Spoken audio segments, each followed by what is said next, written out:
Good morning, beautiful people of the internet.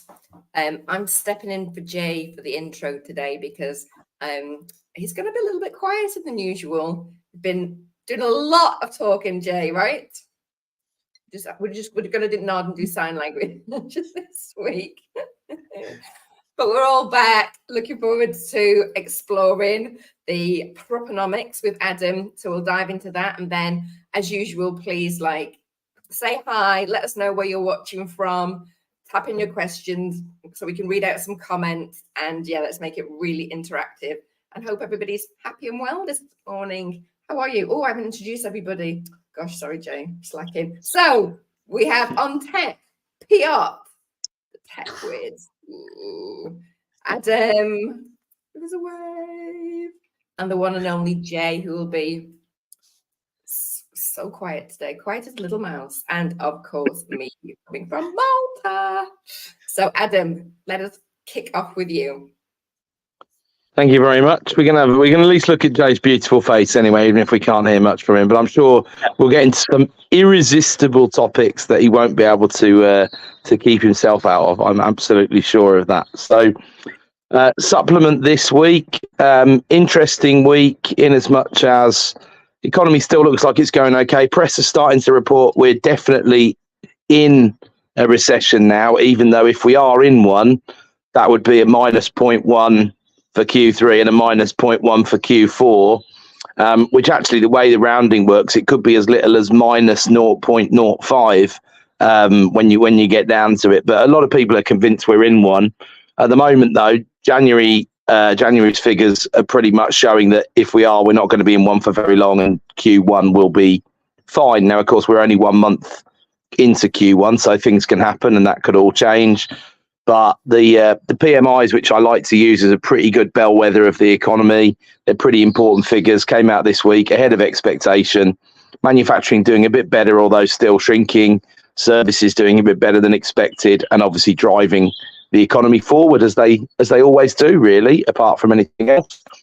What else did we get into? Optimism and pessimism. There was a lot of that around. The spoiler for this week really was I'm about as bullish as I can remember being about 5-year capital growth, and I actually realised this week as well at an event I was keynoting at, I'm more bullish on HMO than I've ever been before, and some of that is also because of the changes in the single room banding that have been achieved by the campaign group, which have done very, very well. It was lovely to see at this event I was at on Tuesday. Wendy Whitaker-Large was recognised for outstanding contribution to all of that, and of course those will remember we had Wendy on a few weeks back, and she got a standing ovation, again very richly deserved. Obviously not the only person who was involved in that, but a real headline figure who subsumed the gigantic workload that must have been involved in that and just sort of brushed it off as business as usual, so we still salute you, Wendy.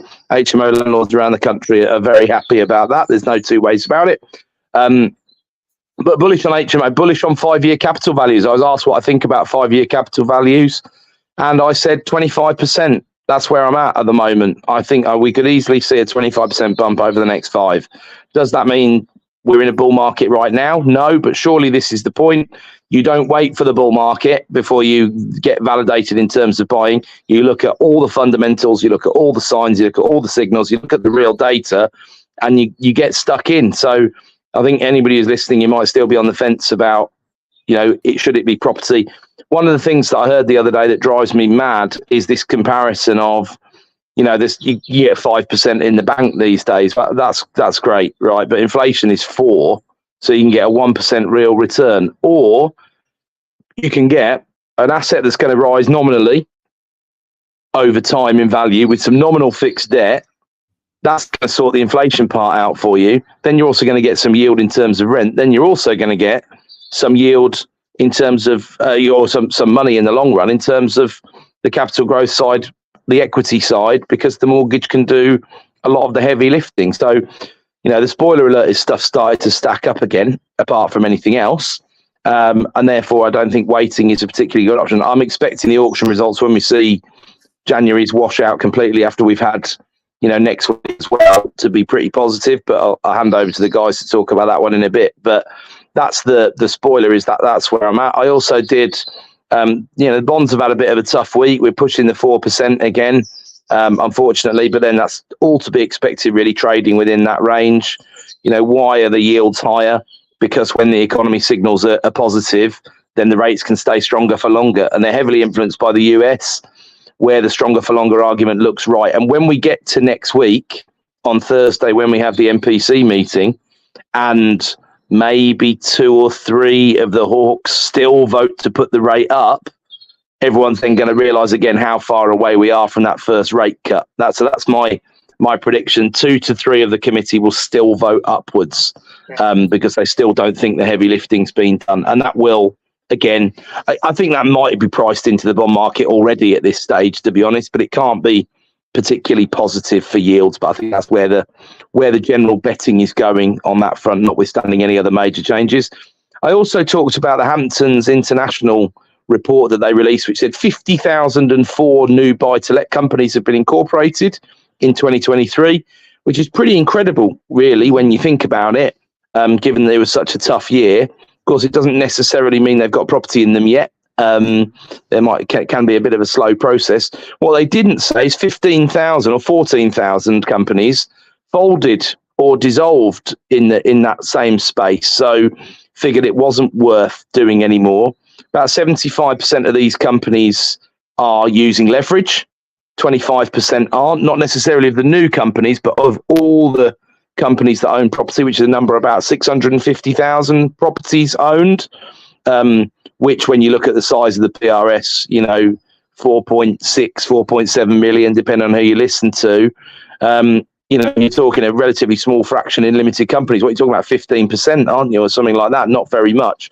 So this idea that policy changes and then things follow on, we are 9 years nearly after George Osborne's infamous 2015 financial statement, 9 years, and all that's changed is things have got a lot worse for the tenant, and that's not stopping anytime soon. But it's an interesting report, and I'm glad that Hamptons do the work that they do, because they do care about the data integrity, unlike many of the other bigger organisations who should be ashamed for how terrible their forecasts are, apart from anything else, because they really are just summarily utter rubbish, almost to an organisation. Really, there's very few that stand out as even better than extremely weak. And then I also, at the end, had to put something in about, we've all seen this week's efforts, right? 99% mortgages, nice little marketing strap line. First thing I thought was, well, didn't we have 100% mortgages last year from the Skipton? So that's not as good. They blatantly chosen 99 because nobody's done 99 before. So as usual, the Conservative spin department's working hard. But let's face it, it's going to have to work pretty hard if it's going to hold on to anything that looks like power. So 99% mortgages, no detail as yet. Devil will be in the detail. Are they going to compromise on the affordability for people? Will they find a clever way to financially engineer that? Well, it didn't go so well last time. So I think the regulators, PRA, Bank of England, and hopefully the general public will be all over them if they try to do something really stupid, and that will be stopped.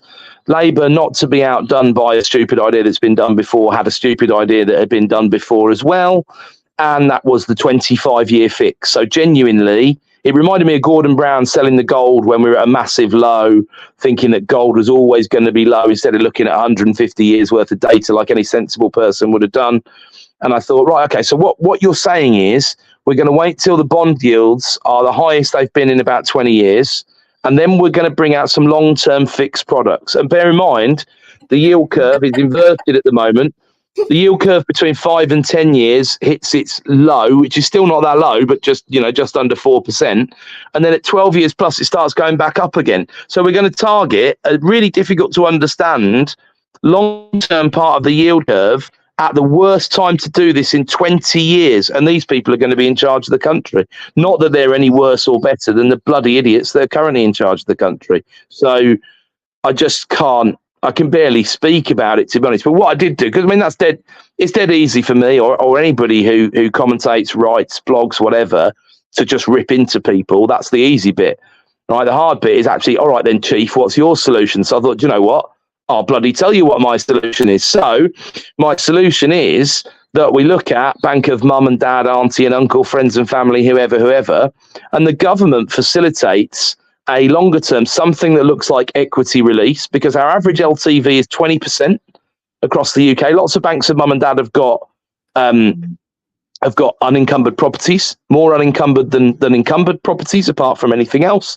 So let's design them a product based on, in a similar way to equity release, actuarial proper figures, so that my guy was called Little Johnny. So Little Johnny can move out of his house with a nice deposit from bank of mum and dad, which will be plenty, which they won't have to make monthly servicing payments on. And believe it if you want, the government can make a margin. They can make a profit on this product and it still be really good. Now, I know that people see that as a dirty word, but it's bloody inherently stupid that they do. So how about facilitating all of that in a Fannie Mae, Freddie Mac kind of way, but in a way that's sustainable, that you've still got to keep the affordability criteria. Little Johnny still needs a half-decent job, or bank of mum and dad needs a way right in, but that can be paid back either by Little Johnny, right, or by mum and dad if they want, when they shuffle on or whatever. You know, it'll be the same as any equity release style situation. And you unlock the 10 trillion quid's worth of equity there is in UK residential property. I mean, there's the answer for you. Be very happy to expand on it and debate on it. And I've said in today, if anybody wants to send it on to MPs and whatever else, I'm not holding my breath, because I never do. I've tried it a number of times before. It always seems like, I know no better analogy than urinating into the wind, I'm afraid, for these sorts of endeavours. But if anybody does have the ear of any MPs or any special advisors or anyone like that, stick that in your pipe, get on with it, because it's a bloody good idea and it would solve the problem. Now, I know that politics isn't about solving problems, unfortunately, but at least it's not me sitting on the sidelines throwing stones at people and not adding any value to the debate, which obviously is what we try and do every week, apart from anything else. But maybe that's soapbox just nudged to the side for a few minutes. Perhaps it would be good to hear from Piotr and Jay about the recent auction stuff that's been going on, because I've been speculating for most of January that we'd be pretty buoyant, but of course I might be a little bit ahead of the auction. Is pretty real time, but when you look at the optimism in business, that's still pessimistic, but much lower pessimism than there's been for a long time. I think it was a 3-year high for the business confidence index and a 2-year high for the consumer confidence index. So still got more bears than bulls in there, but that's a clear improvement in terms of the trend. You don't normally necessarily start January with unreasonable hope, I don't think, especially if you're replying to the Confederation of British Industry surveys. You know, you're deliberately employed to be quite a miserable CFO or whoever is answering those. But what have you guys seen this month or this past week or whatever in terms of auction sprinkles for us? Brilliant. So I think what you're saying about the recession didn't get to people who are buying in the auctions, because auctions have had an amazing start to the year.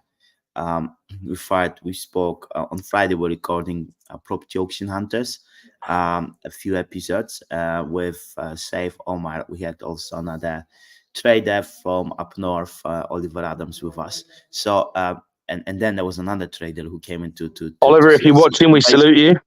We salute you.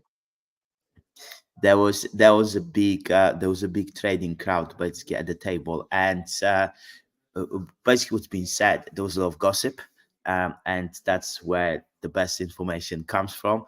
And the gossip is that a lot of traders have made a lot of profits this month already, and they've sold like 80% of the stock, and basically they've made good profits.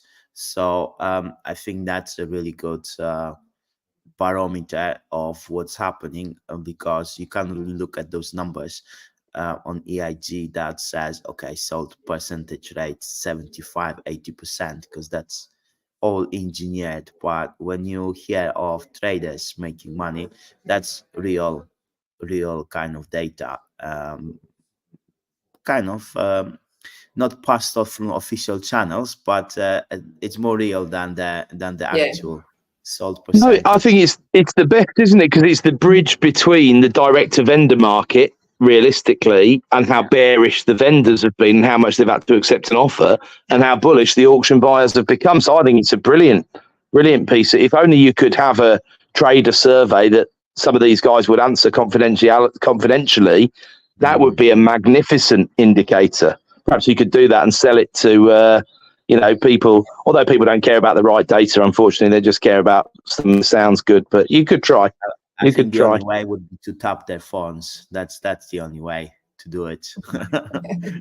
I don't think that would be followed. Get Piers Morgan involved. You've got to do what you got to do, Piotr. At the end of the day, I mean, for the cause, mate, for the cause. Oh, amazing. No, but I think February is going to be a really good month for property. I think everyone expects. I think people are generally tired of waiting for the crash. That's why I kind of sense, because they've been waiting for the sidelines for a while. And now things. If only someone had been saying, there's no point waiting for a crash and don't time in the market, not timing the market, and blah blah blah. If only they'd been saying that on a easy to digest, sometimes slightly wordy, or audio wise quite long, free to air product on, for example, a Sunday morning release at 6:30 a.m. every Sunday without fail. Who would have thought it? Heard it here first. Yeah. That's on the back all round, Adam. Yeah, well done. So basically, that's the gossip from the auction market, and we've been also speaking with Kim and Suze and Charlie about some of the things you guys were running on Thursday, the workshop. How did that go? Oh yes, tell us. Yeah, so it was fantastic to meet a couple of the Auction Buyers Club members that I hadn't met before. That was wonderful. They were great, engaged fully, had a really, really good day. I was really pleased with it. Managed to get Rod into a conversation about mindset without him melting down into a puddle on the floor. So that's always a good start. But honestly, we had some really fabulous people in the room. Great atmosphere, great environment. And apart from the else, I think our biggest win was our first module was on productivity and time management, and we started it on time and we finished it on time. Now, we would have looked like a right pair of idiots if we hadn't, wouldn't we? So that was a win for the day. But yeah, we had a special dinner afterwards for a few who stayed behind as well, which was great. Extra conversation, some stuff that can't really air, I'm afraid, but that's what those things are all about. We have recorded it, so we will, once we've got the platform up and running, be able to offer people to buy the recording. But the Auction Buyers Club members were so complimentary of you guys, and what they were getting from the Auction Buyers Club, which made perfect sense. People. The thing is, why have Rod and I started doing this? Because we've always been sick of people who do it and don't deliver results, and we want to help people deliver results. It's kind of not fair for us, really, because we kind of pick people or attract people who are already doing stuff in property or have done stuff in property. So we're winning before we start, right? Because we're not filling a room, let's say, of 1,000 people, let's say, who pay nothing for the ticket but 100 quid if they don't turn up, and then producing pyrotechnics, smoke, mirrors, whatever else, neuro-linguistic programming, an army of 30 shills to run to the back of the room at according times and all the rest of it. It's obviously they don't care about the success rate. They care about the old spondulics that are coming from it. But honestly, to do that event, to raise a bit of, to be paid to do it, essentially, for the privilege of getting those people in that room, there's worse things I could have done with my Thursday. Look at it that way. Really, really enjoyed it, which is why we're doing another one on Wednesday, the 24th of April. So a bit more lead-in time. Hopefully we're going to get everybody back who came this time around, but it'll be another standalone one, so we can also encourage some people to come along. And we're going to talk about JVs, M&A, due diligence, and some case studies of stuff that we've done over the past couple of years that are really quite interesting. Some limited company purchases alongside everything else, and some disposals as well. And guess what? In true Adam and Rod style, we're going to tell the truth, and not everything's gone perfectly. Not everything's. Can you believe that? Can you believe that? It's property, and not everything's gone perfectly. I know. Stop the press. I realise we might lose some true believers at this point. They might be turning off the YouTube as we speak. But guess what? Yeah, some stuff isn't ideal. But the point is, share those experiences, share how those experiences were managed, dealt with, psychologically dealt with apart from anything else, and the good that came out of it in the end. Brilliant. Well, where are you going to hold that? So it's going to be London again. We'll probably go somewhere Euston-ish way, because the majority of people who were travelling have come into somewhere near Euston. So somewhere near Euston, King's Cross, Marylebone, one of those. I've got someone looking for a different venue, because the thing is, you know what it's like getting into London, wherever you are really is not too much of a problem. Yeah. Perversely, it's as easy from Manchester to go to London as it is to go to Birmingham, really, to be honest, rightly or wrongly. Same goes for lots and lots of places around the country. But what you don't really want is a big journey from the station all the way around, and that's a bit of a pain sometimes. So looking for somewhere like that. Open to suggestions if anyone knows anywhere excellent. I might be in London that day, so I have to be in London the day I'll be in London too. Just check my flights and stuff. So amazing.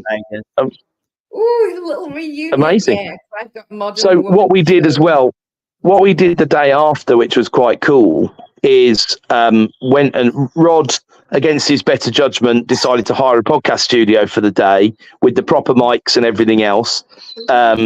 Did it in Brewdog in Waterloo. What a cool building that is. Apparently Peter Crouch does his podcast there, so I was like, well, Rod's at least as tall as Peter Crouch, so that's where the similarities ended probably. But we did a great pod as well first thing the next day, so very productive stuff. Got back on the train, sorted everything out. We're still able to get home and get some work done. I've had a pretty interesting week with the conference on Tuesday as well.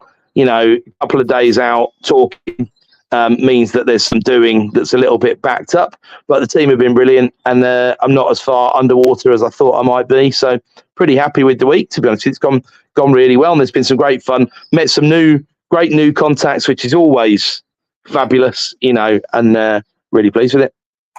Amazing. We'll need to get you on the Property Auction Hunters in some time. You guys film that over Zoom though, don't you? Well, that's over Zoom. Like we used to do it over Zoom, and last week we did it in person. So we recorded a few episodes, and that's going to be released soon. And we're planning on doing this in person, because in person is the best.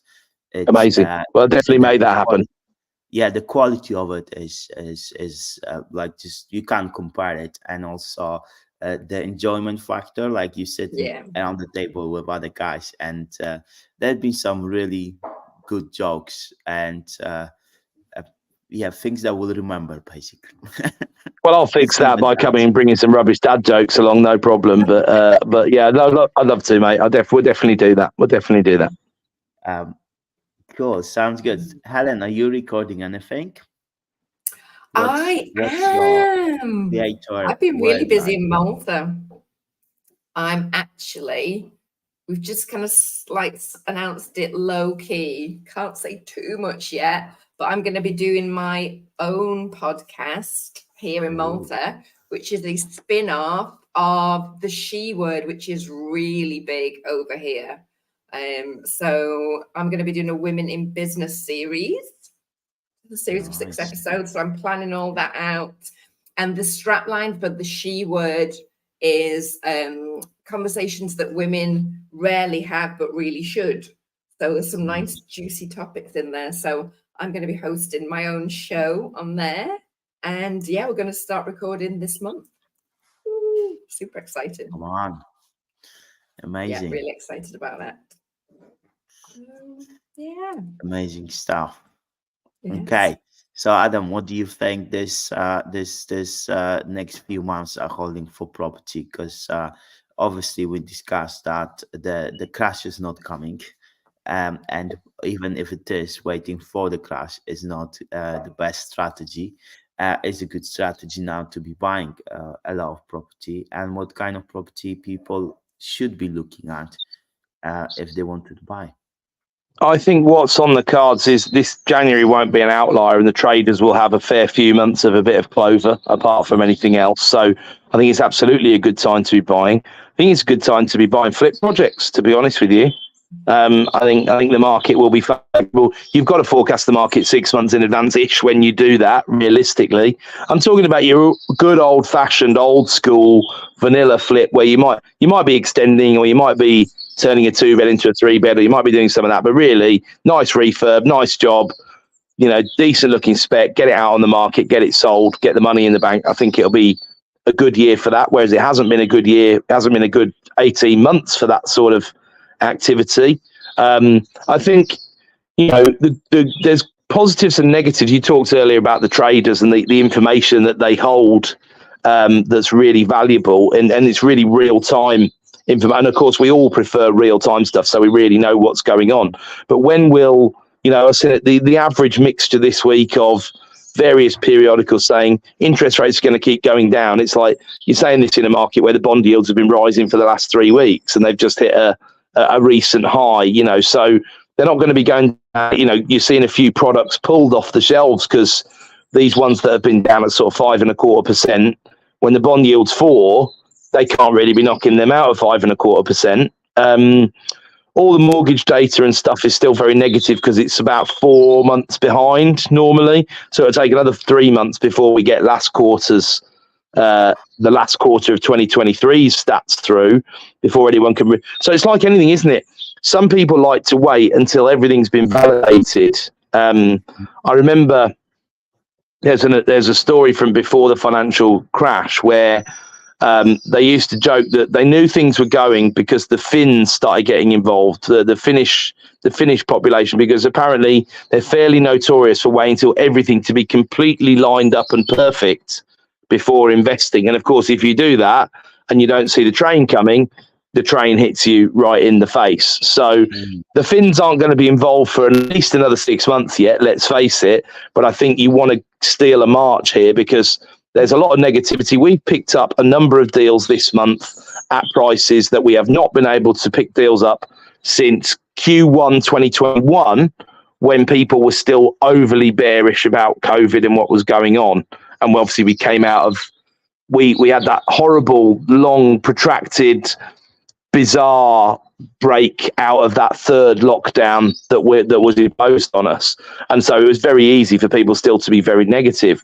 And we're seeing prices again that are 2021. I mean, we agreed a deal on something the other day, which was a little bit cheaper than the price paid in 2007. Now, 2007 was the top of the market. But I mean, look, the data shows prices are up 40% since 2007 on average, So if you're buying at that sort of price today and you've got the sort of view that I have at the moment on the market, I think you're going to be laughing. So I think open market is about as good at the moment as I've seen it for a long time, because there's stock, there's not willing buyers, there's lots of people prevaricating, and there are willing vendors who are negotiating.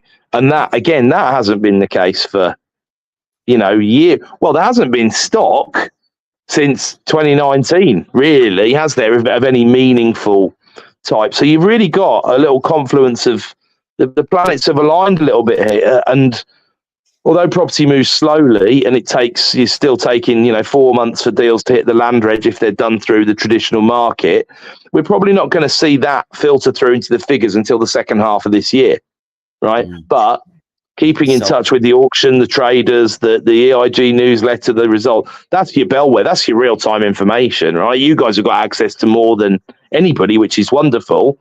But even the rest of us mere mortals can see what the results look like, look at the percentages, do all the rest of that, and work on the data, can't we? And I think the data's good, as you said. Yeah. So if you had a hypothetical 1 million in your bank account, maybe we should ask everyone this question. If you had this hypothetical 1 million in your bank account right now, where would you allocate this? Resi property, commercial, mixed use, Bitcoin, I don't know, NFTs, I don't know. So I think I'm less bullish. I'm less bullish on commercial because I think the rates are going to be fairly sticky unless something major goes wrong. So I think you had a good chance back a few months ago when we were saying, do you know what? The yields are past their high here. That was the time. You know, with the swap rate was 5.25, get stuck in if something's fairly priced. Whereas now we've retreated back to a place where, yeah, nearest to the top of my range for a sensible year, but that's where we are. I think it could be quite sticky. So I'd be going resi because I think the opportunities are there.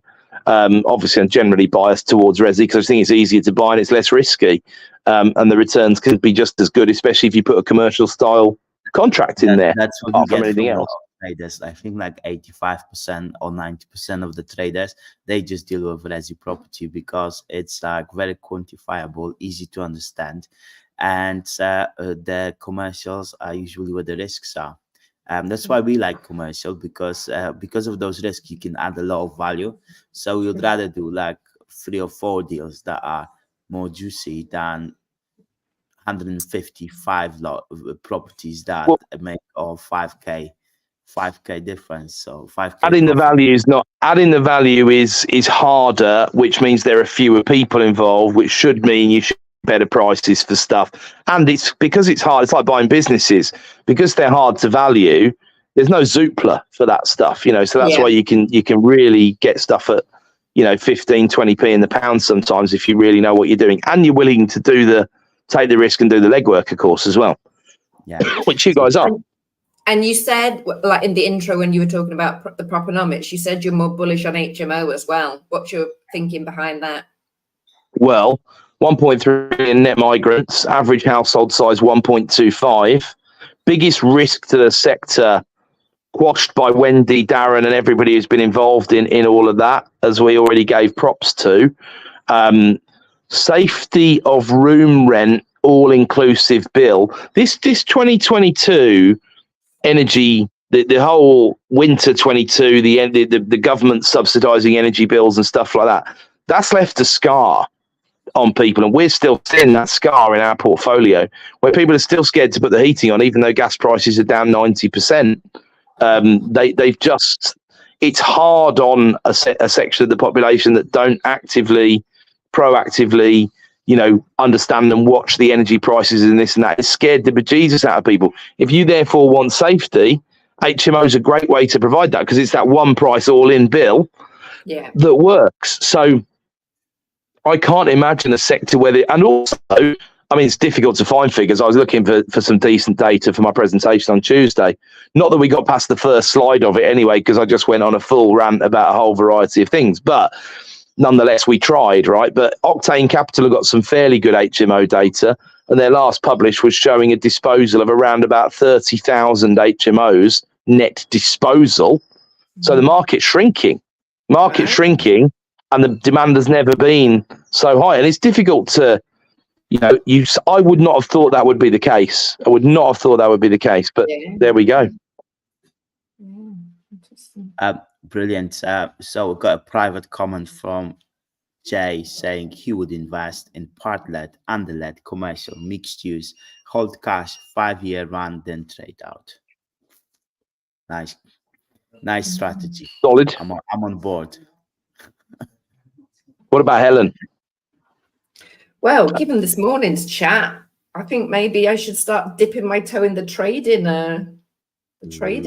market. Yeah. That's Jay saying the water's warm by the looks of it. Jay, you've got to learn BSL, mate. We need some sign language here. We're missing you. No, I think that probably reflects my risk appetite as much as anything else, because with the recent burns that we've had, and I've got money stuck in places like this planning we're still trying to get on a bit of land, to build one teeny little house in East London. Still trying. Started buying that. Did hit the pause button for a while. Started buying that before COVID, before lockdown. So I'm just so like, I don't know, just tired of money stuck in places and then people not delivering, obviously. Yeah. So I maybe think I should just try something new. one of the really good podcasts or kind of content creators on YouTube that I'm listening to is Cody Sanchez. And she keeps talking about buying businesses and doing stuff like that. But most of the time, like, she gives like really good sound business advice about what kind of things to invest in. And one of those things is, like she says, investing in real estate right now in high inflationary environment is not ideal, because it's like you're gonna have a lot of costs. You're gonna have a lot of like capital, like injections into those things. And what we need to be focusing on is actually generating cash and doing things that generate cash with low capital inputs. And that's the kind of thing. I think it's a really good sound advice. I think property is still a good thing, but property is a good thing when you put cash that comes from a service business or comes from certain things. And right now it's good for maybe preserving cash, not so amazing for actually creating more cash. I think that's my 2 pence it on depends it. on your time frame. Exactly. Spoken like a true trader. Spoken like Yeah. a true trader. And what was her name? Cody Sanchez. Yeah. Yeah, she's really good. You like her. She used to do investment banking, Goldman Sachs, all this Is she kind of stuff. American? Yeah, from Texas, I believe. Yes. Really good content. But in just noticing, we have a lot of people in the comments from Oxford, Manchester, Malaga, Solihull. There's a few people in Buckinghamshire that I know of. There's quite a good contingent from all over the place. Adam, there's a couple of comments about your thing. With £1 million, you should go further. Everyone does residential. Be different. Well, I would use it as top slicing stuff for a load of bridging loans that could buy, 8 to 10 million quid's worth of resi. So that would be where mine would go, because I'd love to have overweight exposure to the next 6 to 9 months of this market. I'd love to. I think it's a great call. Obviously, they'd all be BMV, 50p in the pound, all money out, loads of money on top, blah, blah, blah. Well, they wouldn't all be, but I'd certainly, that would be what I would love. But if we could even average 75 pence on the pound, I'd be very, very, very, very, very comfortable with the risk profile of that bridging investment. And also, Bridger will be your best mate, send you a little hamper at Christmas and stuff. So, hey, that's fab. Brilliant. John Cox saying great content as ever, guys. And Helen, the next comment. One thing on commercial, don't you think it's going to through a massive reinvention phase and many owners don't know many buildings' true values? I think the true value thing is a really good point, and I think I'm not a commercial property expert. I've done a fair bit, but I'm definitely not an expert. And I think that's always been the case in commercial. I've bought when I think, yes, of course, if the valuation is at 10% yield, I need to buy it at 13 or 14. Absolutely. That might be on the estimated rental value, not the current value, to be clear. But really, what I want for the cherry on top is that I actually think if the valuation is at 10%, I actually think it should be valued at an 8% yield. And then I've got a double-edged edge then, hoping that we'll hit that 8% organically rather than being a slave to the interest rate. So, and look, commercial is such a big subject. Is Jay saying go and get stuck into a load of large office in a city centre? Maybe he is, but I don't suppose that he is. He's probably talking about. He's not saying this. Exactly. So we need to be careful when we say commercial is such a broad sector, isn't it? Yeah, it is. I think the best things are the kind of commercials that are fairly, like, number one, they've got resi potential. Those are really good. Those are really good commercials, and the kind of ones that are not too quirky. I think if you go too quirky, that's where the problems lie. For the property auction hunters, we're actually reviewing one of those kind of commercials. It's in Somerset. It's a house, and they're outbuildings that used to be used as a nursery, garden nursery. And this kind of asset is so difficult to work with, because unless you're owner occupier that have a business and you know how to utilize that site, how else you going to value this? How else you going to find someone for it? So quirky commercial, not too good, but general retail with uppers and this kind of stuff, or commercial in resi areas, very good, very good, and need alternative uses, as Jay says. Amazing. Brilliant. Okay, guys. Well, I think for today we need to cut it short a little bit. Our usual chat, we normally finish at 10 o'clock, but today we've got a few things going on, so we will do the chat a little shorter. There's a couple of more comments with Des and Jason. Investing with assets that have good income while you apply for planning is good. We like that. We like that very much. We actually got someone that we know. She did an amazing deal, but empty property, but she made it into a commercial.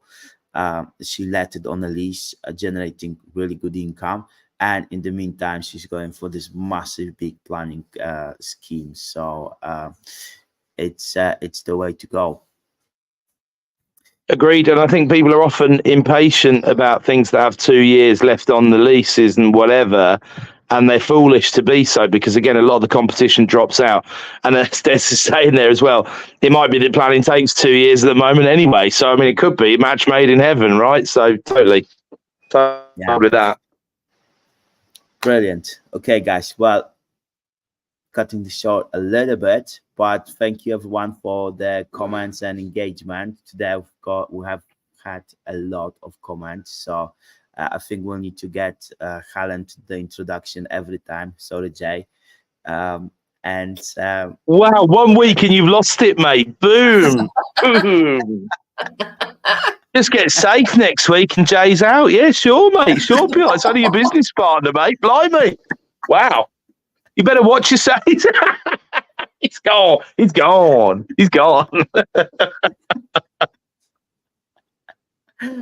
Say hi to Chorley as well.